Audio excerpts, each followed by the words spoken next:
ఆ శుక్రాచార్యుడు బలిచక్రవర్తికి చెప్తున్నాడు, ఇతడు ఎవరనుకున్నావు ఓ బలిచక్రవర్తి? విష్ణు దేవతల కార్యాన్ని సాధించడం కోసము ఈ విధంగా నిన్ను దానం అడగడానికి ఆ అడిగి దేవుని ఇచ్చడానికి వచ్చేటువంటి వాడు. అటువంటి వారి ఇదంతా నీ 3 అడుగుల్లో నీ రాజ్యాన్ని అంతా తీసుకుంటాడు. కాబట్టి నువ్వు మళ్ళీ ఎట్లా బతుకుతావు అంటున్నాడు. అదిగాక ఒక్క పదమున భూమియు ఒక్కట త్రిదవంబు త్రక్కియున్నతమోటలా దిక్కులు గగనము తానై వెక్కసమై ఉన్న నెందు వెడలదు చెబుమా.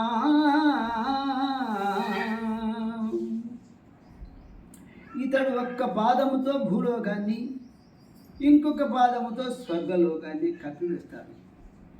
గొప్ప ఆకారముతో దిక్కులు ఆకాశము పిక్కటి లేదట్టు పెరుగుతాడు, అంతా నిండిపోతాడు. అప్పుడు నీవెక్కడికి పోతావు? నువ్వేం చేస్తావు? ఇచ్చదనని పలికి ఈకున్న నరకంబు త్రోవని ఉను సమర్థుడవుగావా. ఏ దానమున నాశమే తెలుసు అదియును దానముగా దండ్రు తత్వవిధులు. దానంబు యజ్ఞంబు తపము కర్మంబును తావిత్తవంతుడై తలపవలయు. తాన ఇంటగల సర్వధనములు 5 భాగములుగా విభజించి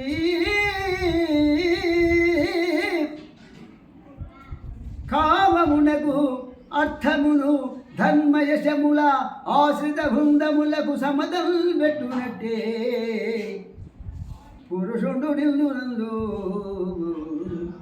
పూర్ణుడై బోధించు తన్ను మాని చేత తగవుగాదు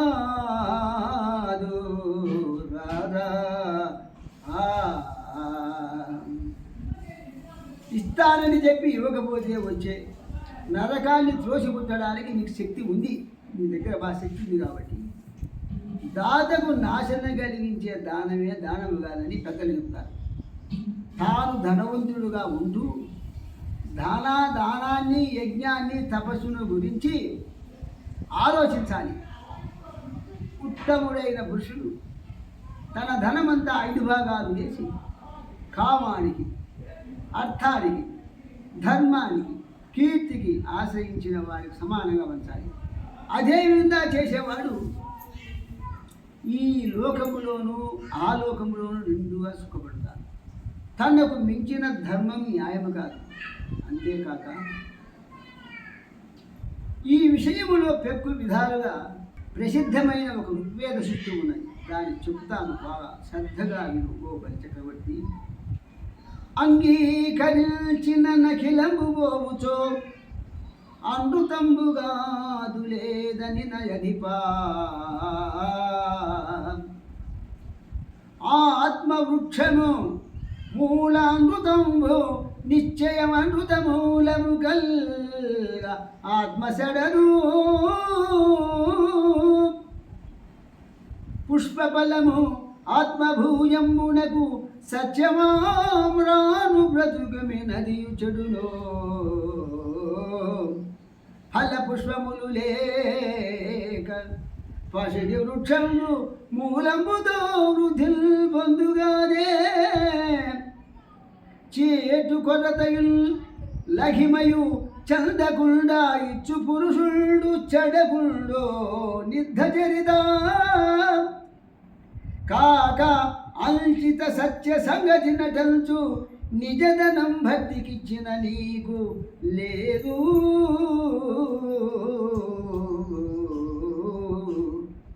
సచ్చరిత్ర దేనిని ఇవ్వడం వల్ల సర్వము నష్టమవుతుందో ఆ దానం ఇవ్వరాదు.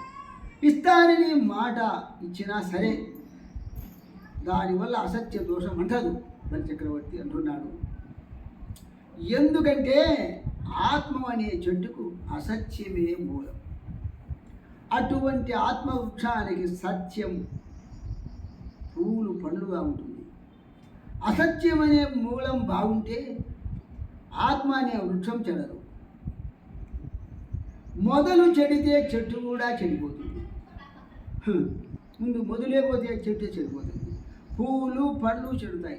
పళ్ళు పూలు లేకపోయినా మొదలు బాగా ఉంటే ఆ పళ్ళు లేకపోని పూలు లేకపోని మొదలు ఉంటే కొమ్మలది పోయినా మళ్ళా ఎగురెత్తి వృక్షం వల్ల బాగా వృద్ధి పొందుతుంది. కాబట్టి మొదటికి చేటు వాటిల్లకుండా లోటు రాకుండా పదుగుల్లో పలసన కాకుండా దానం చేస్తే ఆ దాత ఎన్నడు చెడడు అంటున్నాడు శుక్రాచార్యుడు వరచక్రవర్తికి చెప్తున్నాడు. అందువల్ల సత్యం కోసం నీవు ఇతనికి దానమిస్తే నీకు మిగిలేది ఇక ఏమీ ఉండదు. నీకు మిగిలేది ఏముండదు. సర్వమైన చోట సర్వధనంబులో అడుగలేదటంచు అమృతమాడు చనటి పందనేమి చెప్పు ప్రాణముతోడి శవము వాడు అని జన్మమేలా. రాగా అన్ని విషయములందును ఇది వర్తింపదు. ఏ ధనాన్ని అడిగినా ఆ వస్తువు ఉన్నప్పటికీ లేదని అబద్ధం చెప్పరాదు. ఆ విధంగా చెప్పేవాడు నీచుడు అంటున్నాడు చక్రవర్తి. పిరికివాడు కూడా అంటారు. వాడు ప్రాణమున్న పీడు అంటున్నాడు. ప్రాణం ఉండి కూడా పెళ్లితో సమానమే. వాని బ్రతుకు కూడా వ్యర్థమే. దీనిలో ఇంకొక విశేషం వివరిస్తాను. అదిగాక వారి జాక్షులందు వైవాహికములందు ప్రాణవిత్తమాన భంగముందు జగిత గోకులాగ్ర జన్మ రక్షణమందు వంకవచ్చు అఘము పొందందదిపా.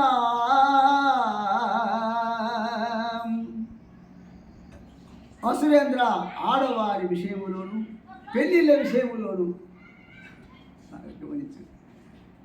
ప్రాణానికి హాని వచ్చినప్పుడు, ధనానికి కూడా గౌరవానికి భంగం కలిగేటప్పుడు, భయపడిన గోవులను బ్రాహ్మణులను ఆదుకునేటప్పుడు అబద్ధం చెప్పవచ్చు.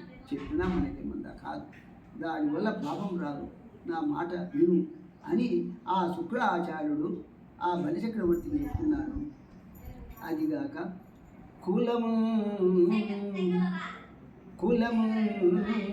రాజ్యము తేజము నిలుపుమే కుబ్జుండు విశ్వంభరుండల తింబోడు త్రివిక్రమస్ఫురుణ వాడై నిండు బ్రహ్మాండము కలడే మాల్పన కండు నా పలుగులాగల్లింపు కర్ణముల ఒలది దానము గీనము పలుపు మా వల్లి స్వధాన్యోత్తమా.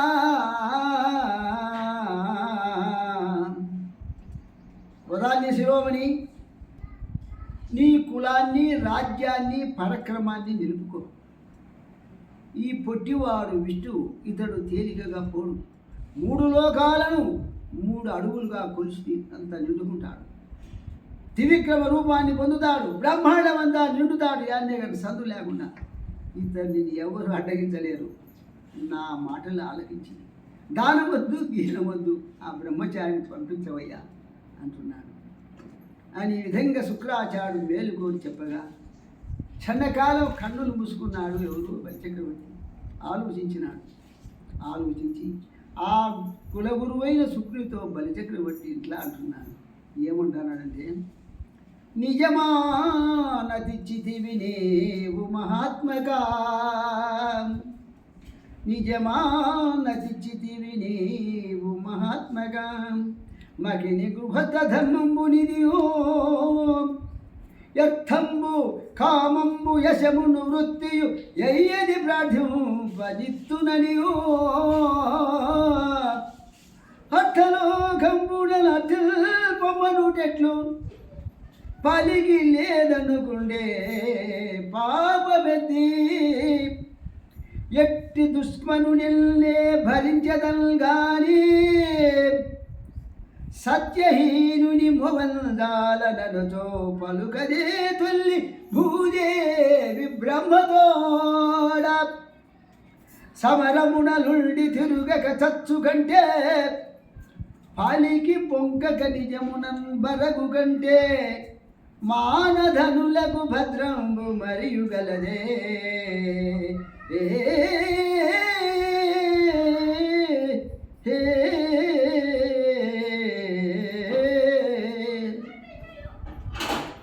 ఓ మహాత్మా, నీవు చెప్పింది నిజమే.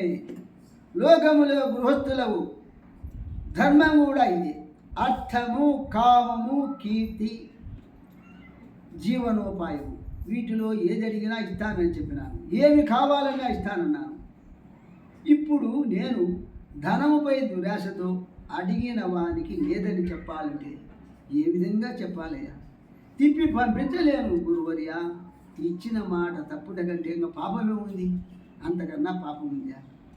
పూర్వము భూదేవి కూడా ఎటువంటి చెడ్డ పని చేసిన వానైనా మోస్తాను, కానీ మాట ఇచ్చి ఆడి తప్పిన వాని మాత్రం మొయ్యలేనన్నది నీకు తెలుసు కదా అని బ్రహ్మదేవుడితో చెప్పింది భూదేవి. ఆడిన మాట ఏ మాట చెప్తే న్యాయంగా ఇవ్వాలి, లేకుంటే ఎదిగిపోతే వాళ్ళు మాత్రం భూమి మీద నేను మొయ్యలేనని ఆ భూదేవి చెప్పింది బ్రహ్మదేవుడితో. అది నీకు తెలుసు కదా. యుద్ధములో వెనుదిరగకుండా, యుద్ధానికి భయపడకుండా వీరమరణం పొందినటువంటి వాడు కానీ మాటకు కట్టుబడి సత్యముతో బ్రతకడమా ఒక మాట. మానదైన వారికి ఇతర మేలైన మార్గాలు ఏమి ఉండవు కదా. మాటకు కట్టుబడి దీనికి తిరిగి ఇప్పుడు లేదంటే ఎట్లుంటుంది? అదిగాక ధాత్రిని హలికునకును సుక్షేత్రము బీజములనొకటం చేకురు వంగిన చిత్రము గదాతకి వేయు పాత్రము సమకూరునట్టే భాగ్యము గలదే. రైతుకు మంచి పొలము చిక్కింది, మంచి విత్తనాలు చిక్కినాయి. అవి రెండు చిక్కాలంటే అంత కష్టం. విత్తనాలు మంచి చిక్కాలా, మంచి పొలం చిక్కాలంటే. అదేవిధంగా దాతకు తగినటువంటి నా ధనము, దానిని తీసుకునేటువంటి వాడు ఉత్తముడైనటువంటి ఆ విష్ణునారాయణమూర్తి వామన రూపంలో వచ్చినటువంటి మహా గొప్పవాడు. అంత అదృష్టంగా నాకు ఏముంది అక్క? అటువంటి వాడు వచ్చి దానం అడిగి నన్ను కావాలని కోరుకుంటాడే. విష్ణునారాయణమూర్తి అంటాడవే, విశ్వరూపుడు అంటాడవే. అటువంటి వాడు వచ్చి నన్ను కోరుకున్నప్పుడు ఇంకా నాకు కావాల్సింది ఏముంది? అదిగాక కారే రాజులు రాజ్యములు గలుగవే గర్వోన్నతి పొందరే. వారే సిరి మూట కట్టుకొని పోవల్దాలిరే భూమిపై పేరైన గలదే శిభి ప్రముఖులం భ్రీతులు యశక్కాములై. ఈరే కోర్పులు వారలల్ మరచిరే ఈ కాలము భగవా.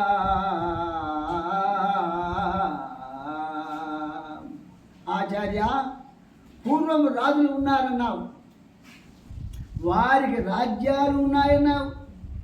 వారు ఎంతో అహంకారంతో ఎంతో విర్రవీగారు. కానీ ఈనాడు వారు ఎక్కడ ఉన్నారు? ఈరోజు లేరు కదా. వారెవరు సంపదను మూట కట్టుకొని పోలేదు కదా. ప్రపంచంలో వారి పేరు కూడా మిగలలేదు.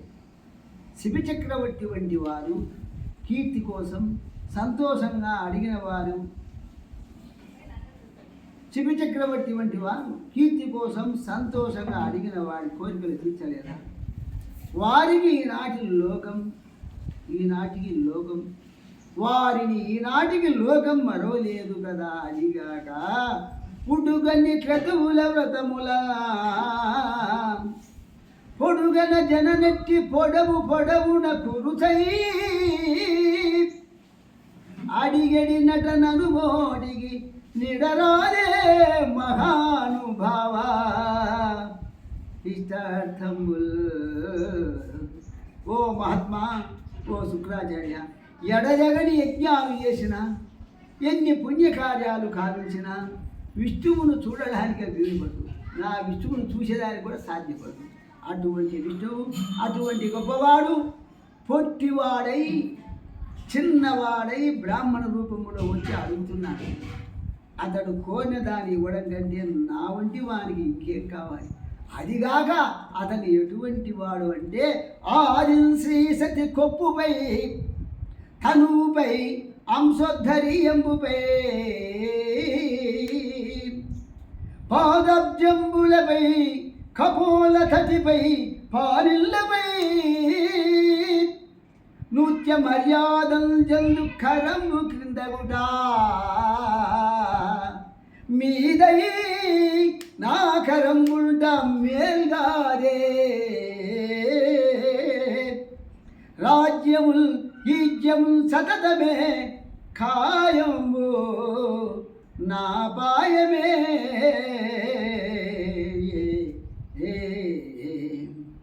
ఇతడు చెయ్యి దాచి అడుగుతున్నాడు. ఈ చెయ్యి ఎంత గొప్పదో తెలుసునా? మొదట లక్ష్మీదేవి కొప్పు పైన ఉన్నటువంటి చెయ్యి, మరలా శరీరం పైన ఉన్నటువంటి, మళ్ళా పైట పైన, పాద పద్మాల పైన, చెక్కిళ్ళ పైన, పాలిళ్ళ పైన ఎప్పటికప్పుడు సరికొత్త గౌరవాన్ని పొందినటువంటి చెయ్యి. అటువంటి చెయ్యి దాన స్వీకర్తగా ఇప్పుడు క్రిందికి వచ్చింది, కిందికి వచ్చింది దానం కావాలి. అప్పుడు ఎట్లుందంటే నా చెయ్యి పై కావడము, ఆయన చెయ్యి కింద అయింది, నా చెయ్యి పై. ఇంతకన్నా నాకేం కావాలన్నా? ఏం పోతే రాజ్యం ఎటైనా పోయేదే కదా. ఎంత అదృష్టమయ్యా అని పరీక్ష మహారాజు శుక్రుడు చెప్తున్నారు. ఎంత మేలు జరిగింది నాకు. ఈ రాజ్యం ఏ పాటిది? ఇది శాశ్వతంగా ఉండేది కాదు కదా. ఈ శరీరం ఎప్పటికి ఉండేది కాదు కదా. శరీరం ఎప్పుడైనా పోయేది కదా, పడిపోకుండా నిలిచేది కాదు. అదిగాక ఇంకొక మాట చెప్తాను విను శుక్రాచార్య. నిరయంబైన నిబద్ధమైన ధరణి నిర్మూలనంబైన దుర్మరణంబైన కులాంతమైన నిజము దానిమ్ము కానిమ్ము పో హరుడైన హరి అయిన నీరజ భవుడభ్యాగతుండైన నే తిరుగల్ నేరదు నాదు జూహ వినుమా ధీవర్య వేటికి. ఓ సుధుమని, నాకు నరకం దాపించినా సరే, బంధనం ప్రాప్తమైనా సరే, భూమండలం అదృశ్యమైనా పోయినా సరే, నాకు దుర్మరణం వచ్చినా సరే, ఓ శుక్రాచార్య, వంశం మొత్తానికి చేటు వాటిల్లినా సరే, నేను ఆడిన మాట తప్పను, జరగవలసింది జరగని భయం లేదు. అభ్యాగతుడు శివుడైనా, విష్ణువైనా, బ్రహ్మదేవుడైనా సరే, ఎవరైనా సరే, ఏమైనా సరే, ఎందుకు పలుమాటలు నాకు నాలుగుకు మాట రాదు.